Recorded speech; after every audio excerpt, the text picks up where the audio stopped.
जो उद्यमशील होते हैं वो गरीब नहीं हो सकते। जो हरदम भगवान को याद करते हैं उन्हें पाप छू नहीं सकता। जो मौन रहते हैं वो झगड़ों में नहीं पड़ते हैं। जो जागृत रहते हैं वो निर्भय होते हैं।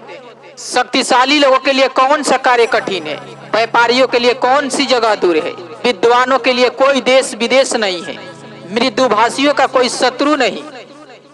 5 साल तक पुत्र को लाड और प्यार से पालन करना चाहिए, 10 साल तक उसे छड़ी की मार से डराना चाहिए, लेकिन जब वह 16 साल का हो जाए तो उसे मित्र के समान व्यवहार करना चाहिए। इन बातों पर बार बार गौर करें। सही समय, सही मित्र, सही ठिकाना, पैसा कमाने का सही साधन, पैसा खर्च करने के सही तरीके आपके ऊर्जा स्रोत हैं। अर्जित विद्या अभ्यास से सुरक्षित रहती है। घर की इज्जत अच्छे व्यवहार से सुरक्षित रहती है।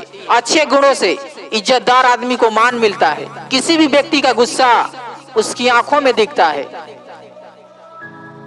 जब आप सफर पर जाते हैं तो विद्या अर्जन ही आपका मित्र है। घर में पत्नी मित्र है, बीमार होने पर दवा मित्र है, अर्जित पुण्य मृत्यु के बाद एकमात्र मित्र है।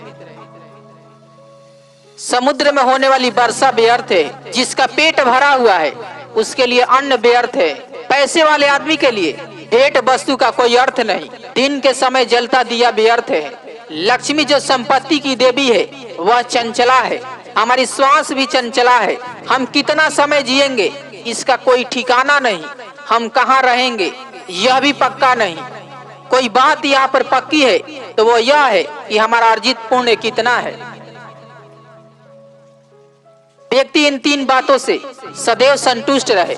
खुद की पत्नी, वह भोजन जो विधाता ने प्रदान किया, उतना धन जितना ईमानदारी से मिला। लेकिन व्यक्ति को इन 3 चीजों से कभी संतुष्ट नहीं होना चाहिए। अभ्यास, भगवान के नाम का स्मरण, परोपकार।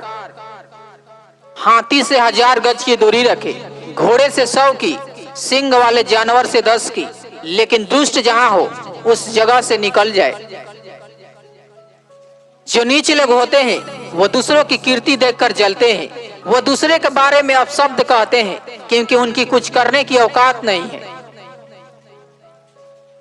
इस धरती पर अन्न, जल और मीठे वचन ये असली रत्न है। मूर्खों को लगता है पत्थर के टुकड़े रत्न है। सांप के दंश में विष होता है, कीड़े के मुख में विष होता है, बिच्छू के डंश में विष होता है, लेकिन जो व्यक्ति दुष्ट होता है उसके पूरे शरीर में विष भरा होता है। जो अस्वच्छ कपड़े पहनता है, जिसके दांत साफ नहीं है, जो बहुत खाता है, जो कठोर शब्द बोलता है, जो सूर्योदय के बाद उठता है, उसका कितना भी बड़ा व्यक्ति तो क्यों ना हो, वह लक्ष्मी की कृपा से वंचित रह जाता है। जिसके पास धन नहीं है पर विद्या है वह गरीब नहीं है, वह तो असल में रईस है। लेकिन जिसके पास विद्या नहीं है वह तो सब प्रकार से निर्धन है। हाथी का शरीर कितना विशाल है लेकिन एक छोटे से अंकुश से नियंत्रित हो जाता है। एक दिया घने अंधकार का नाश करता है। क्या अंधकार से बड़ा दिया है? एक कड़कड़ाती हुई बिजली एक पहाड़ को तोड़ देती है। क्या बिजली पहाड़ जितनी विशाल है? जी नहीं, बिल्कुल नहीं। वही बड़ा है जिसकी शक्ति छा जाती है। इससे कोई फर्क नहीं पड़ता कि आकार कितना बड़ा है।